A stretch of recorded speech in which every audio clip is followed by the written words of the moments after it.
G'day guys, Fitcho here and welcome back to my MotoGP 18 career mode. Today we're here for episode number 3 and round 3 of the Red Bull Rookies Cup, and today we are heading to the Netherlands, one of the best tracks in all of MotoGP, one of the most historic tracks and one of my favorite tracks on the calendar. We're heading to Assen. I cannot wait. Let's jump into it.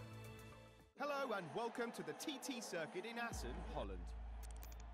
Everything is ready here for the start of the qualifying session. This session will decide who takes pole position on the starting grid tomorrow. Judging from the information we're receiving, we're anticipating a dry but distinctly cloudy session. We are here in a very cloudy Assen for today's qualifying session. Let's get stuck into it. Up into 5th place, a 1:45.0 I think the time was. It's about half a second off pole position right now, but I had a tow down the back straight and I feel like I've gotten everything I can out of this bike, and it doesn't look like it's going to be good enough to get onto the front row of the grid, unfortunately. That brings an end to this qualifying session, and after a thrilling contest where the riders gave their all right up until the end, we can finally find out the name of the rider who will start from pole position tomorrow. And that person is Adrian Carrasco with the 1:44.5. Khan Onku, again, I'm not sure how to pronounce that, starts in the middle of the front row with Carlos Tate, the same top 3 as in Jerez, I believe. Philip Salak starting 4th, myself in the middle of the second row with the 1:45.0, half a second off pole position, but I don't think I could have managed much more, and we're just ahead of Dennis Onku, who rounds out the second row of the grid. Greetings from Assen to all the fans. We're bringing you live coverage of the Dutch Grand Prix. The skies over the track are clear of clouds, and the latest weather reports forecast temperatures in line with the seasonal average. It is race day here in the Netherlands, and it looks like a beautiful day here at Assen. Perfect conditions for a little bit of racing. We're starting in the middle of the second row on the grid. An interesting spot to be starting, but I'm still not very confident with my pace. I have less confidence than I did in Mugello with my pace. Obviously, I'm not starting on pole like I did there.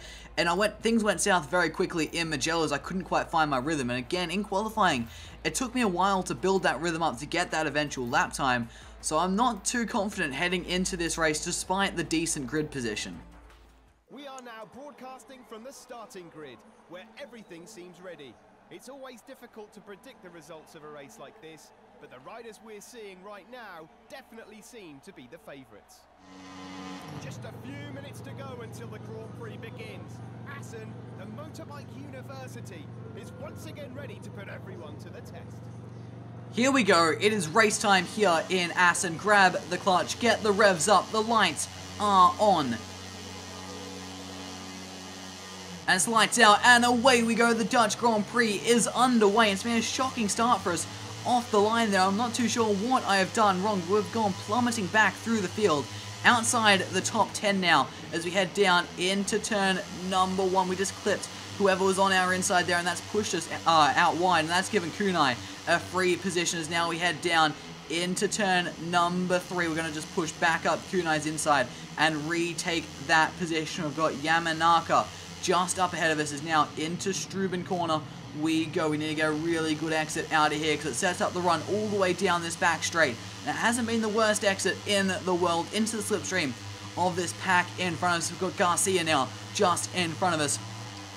As these next few corners I am really quick at compared to the AI, so this is a chance to make up for our bad start, get a few positions back. Nice run around the outside of Garcia and Yamanaka, or whatever his name was, and up the inside of Pataka. A triple overtake there from 11th all the way up into 8th, and I ended up staying in 4th gear instead of going all the way down to 2nd like I normally would for that corner. We still pulled off that triple overtake as we just got a little bit too far up the curb there in turn number 9, I think it was. And you can see it just pulling us through there as we've lost touch with Kawakami just in front of us in 7th place. I do struggle at that tail end of the track down there as now we make the run back up towards the pit complex, coming up to the famous Ramshoek corner. I think that's how you pronounce it. I could be so wrong. I don't know any Dutch, but we'll go with that for this video. Hopefully someone will correct me if I am wrong. And now down to the final chicane for the first time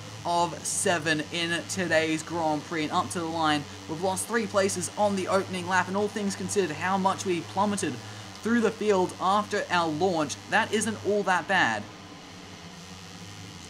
Ooh, someone's sending it up my inside at turn number 4, and that's really unsettled me. I've gone so wide into Struben corner, lost 2 places, possibly 3, but Garcia can't get that done. Now we've got Pitaka just in front of us, and it is Yamanaka who pushed us out of the way there and has really hurt us. It's now down to this fast right-hander. We take so much more speed through there than the AI up the inside of turn number 7, and we get that move done back into 8th place. But through all this, we have lost touch a little bit with that top 7, so we really need to get our head down to catch back up to them.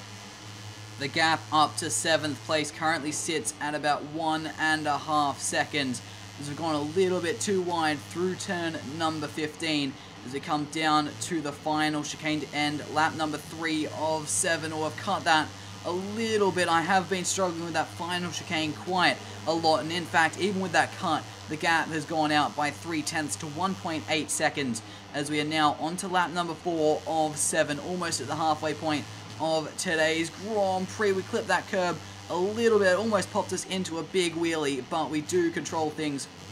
Oh, we're getting very much below the curb there. Not what we want to be doing, turning in a little bit early. Like I said, this is still release day that I'm recording this on, still very much getting used to this game right now and finding my feet, finding my rhythm, finding my confidence, finding my pace, which is all difficult to find when you jump onto a new racing game, and it always takes a little bit of time. And even with those mistakes, it looked like I was cutting corners and stuff. I've lost another 0.4 of a second, but this is where I really do gain it back. I am so much quicker through these high speed corners of turns 6, 7, and then Steckenvale at 8. We're on lap number 5, and the gap is still sitting at 1.8 seconds. We have 2.5 laps to go, and I'm not sure I'm going to be able to catch this battle for 6th. Up ahead, we might just, 7th I should say, we might just have to settle for 8th place.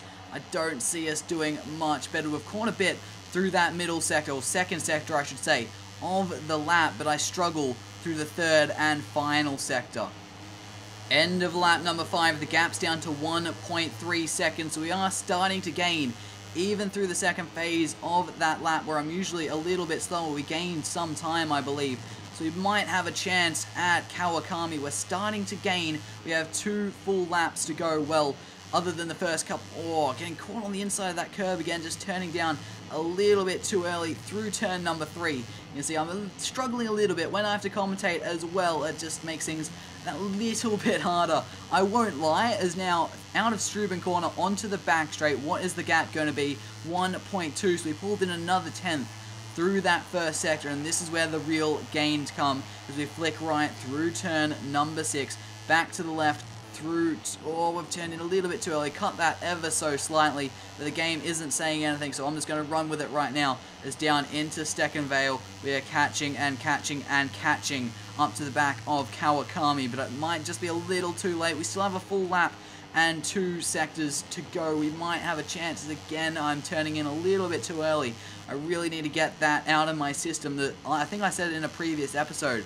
The weight transfers happen a little bit quicker in this game, so you can actually turn in later than in previous MotoGP games. That's what I'm finding, so it's just taken a little bit of getting used to and learning to turn in a little bit later. And that is hurting me a little bit and making me turn in a little bit early, but now it is down to 0.7 of a second. It's within a second as we round the 4th last corner, because I guess this counts as 3 corners, this final chicane, but we've sent it a little bit too deep into the chicane. Get the bike back across, don't cut that corner. It was 0.7. What's the gap now?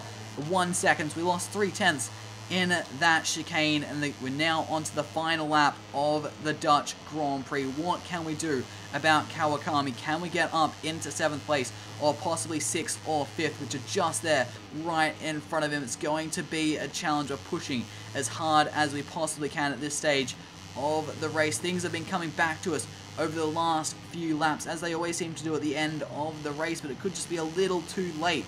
Yet again, out of Struben corner onto the back straight we go now. What is the gap going to be? It is 9/10 of a second, and here we go. This is where we gain so much time, but we're going to have to gain a ridiculous amount of time to make an impression on Kawakami as we head left through turn number 7, back on the power, and now down to Steckenvale, back down of 10. Oh, I've cut that corner. Just ignore that. A nice line through Steckenvale. Not really, but we're going to just soldier on. I just turned a little bit too early, still getting... Oh, I've done it again. See, I'm turning in too early absolutely everywhere. When I first played MotoGP games coming up from F1 games, I was turning in too late everywhere, and now I'm turning in too early everywhere, and those couple of mistakes could just be curtains for us, as now we are onto the backstretch as we power back to the pit complex. Only a couple of corners to go, one overtaking opportunity left, and there's still 9/10 of a second between us and Kawakami. It's really going to take something special through the Ramshook corner, and we're just not going to be close enough, as onto the brakes we go for the final chicane for the 7th time of asking. We are not close enough out of the final chicane up to the line, and we are only going to finish in 8th place, and after we started 5th, back 3 positions. It's not ideal, I won't lie. While we wait for the cameras to take us to the Parc Fermé to meet the stars of the race, let's take a quick look at the final race ranking. So here are the final results. Adrian Carrasco has won his 3rd race in a row. Kan Onku is on the podium yet again with Carlos Tate. So the same as the front row of the grid is the podium in today's race. Philip Salak in 4th. Dennis Onku, who I assume is related to the 2nd place guy, Kan Onku, is in 5th. Barry Boltus in 6th. Kawakami, who were chasing town so hard at the end of that race, finished in 7th place, and myself there finishing in 8th place. Our fastest lap of the race was a 1:44.6, which was 4/10 faster than what we could put together in qualifying, and it's only 1/10 slower than the race winner's fastest lap, half a second quicker than Kawakami. You can see the pace was really coming back to us there at the end of the race, but the damage was done in the early phase of the race. I really need to learn how to get into a rhythm quickly in these races and get those starts down pat, because I'm losing off the line every single race right now, and that is hurting me big time. So in the championship, Carrasco is now on 75 points, 3 wins from 3 races, 25 points times 3, max points you can get on 75. Kan Onku is sitting in 2nd, Carlos Tate in 3rd, and myself down in 6th place. And even with that 8th place result, we've moved up yet another position up into 6th place in the championship, only 4 points back off Dennis Onku. Reputation, another 176 reputation from that race. Our riding position has leveled up to level 44, so is brake management and leaning angle, but throttle management is still stuck on level 43. And I'd say that progress bar, I'm still not sure about that progress bar, about how all this works. I really need to work out what all this means. It's not the most clear system in the world, I won't lie. And I've played lots of sports games where you do have to level up certain attributes, and this is probably by far the most confusing system I've seen so far, and I'll need to spend a little bit more time working out what the hell is going on. Today's result was very positive, as you can tell from the mechanics' reaction in the pit. Of course, there's still a little more to go to make the podium, but they are definitely on the right path. There's definitely a bit more to go, like I said, namely the start and our pace in the opening phase of the Grand Prix. We're strong at the end, but we just can't get off the line, and we just lose positions at the start, and we can't find pace at the start. I feel like Maverick Vinales right now. We're always quick at the end, but at that stage, it's too late. The damage is done. And in terms of our social media, we're up to 697 followers. So that is going to do it for today, guys. The 3rd episode of my career mode on release day. 3 episodes in one day. Tomorrow I'm going to aim for another 2, and then from Saturday onwards it's going to go back just to 1 episode per day. Try to keep this series daily for as long as I can. But that's going to do it for today, guys. If you guys did enjoy this video, make sure you do leave a like on the video. Of course, make sure you do subscribe for much more MotoGP 18 content. Thank you guys so much for watching, and I'll see you all next time.